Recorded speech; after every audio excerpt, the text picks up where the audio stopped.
Maranello on Ferrari's test track. It's the 25th of January 1998 and bitterly cold. Temperatures around freezing. Not exactly ideal conditions for a rollout. Because today, the C17, the Red Bull Sauber Petronas team's latest car, is due to run for the first time. Over the past 20 weeks, the car has been thoroughly tested in the wind tunnel. The engine has run the equivalent of several races on the test bench. In theory, everything's working perfectly. But the technicians are also keen to see if the systems work together well on the track, whether the calculated performances can be achieved. There are dozens of sensors hidden in the car, registering every detail.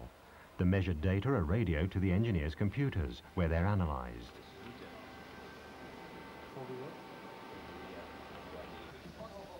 And Johnny Herbert, too, can't wait to get a first impression at the wheel of the new Formula One car. He's one of the most experienced drivers around, has been driving for Sauber since 1996, knows the team and the test track.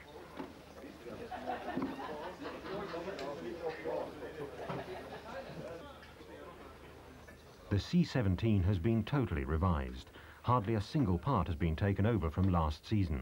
As a result of the new technical regulations, this year's cars are 10% narrower and have different tyres. The Formula One drivers will have to get used to a difference in handling. Once the final preparations have been made on the car, everything's ready for the rollout. The power starts to surge from the 10 cylinders, and the C17, with its 750 horsepower Sauber Petronas engine, roars out onto the 3-kilometre-long track. The new car's first official run. And no problems despite the cold. For 3 full days, the car's put through a wide range of function tests.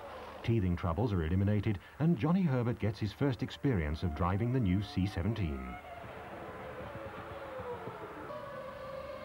Team principal Peter Sauber is at the track constantly observing the cars. The first lap times are promising, but with the new regulations it's very hard to make any predictions about the coming season. The new groove tyres have substantially less grip. Braking distances are longer and the car's slower in bends, an avowed aim of the regulations to make more overtaking possible in Formula One.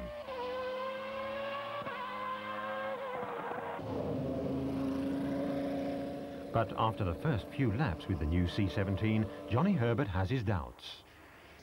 Again, Formula One is very difficult because you have many different manufacturers, and there's always going to be a better manufacturer than the next one, and then there's always going to be the best, the second best, the third best team or chassis. So that's always going to be very difficult. With the rules, the way that they're trying to do it, I think is probably a very good way, because it tries to restrict what the big teams can do, and then the little teams have more of a chance. So that's a good factor. The making it closer racing maybe this year, we'll have to wait and see, but I don't expect it to be very different, because I think we still have the same thing where a chassis is better than the other chassis, and when you have one better, it's not possible to overtake the better chassis. A few days before the rollout, the car was presented in public for the first time. The new banner carrier for a team that's been active in Formula One for just 5 years. So they're still newcomers. Their declared aim is to win races on their own before the year 2000. A goal that takes years to reach. It's an experience all teams go through, irrespective of whether their name's Williams, Jordan or Sauber.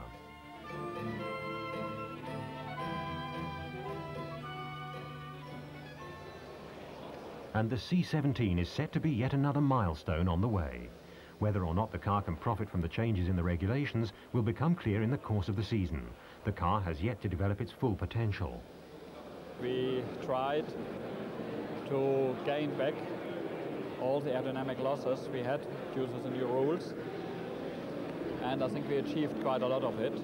We are not 100% at the level of last year's car, but I think it doesn't take a lot of time.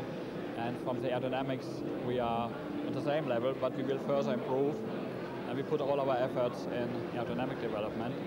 At the other end, we try to make the center of gravity as low as possible, because with a narrower track it's 20% narrower, 10% narrower, and that means basically we have to reduce the center of gravity also 10%. But this is technically not possible, but we did as much as we can to work in this direction.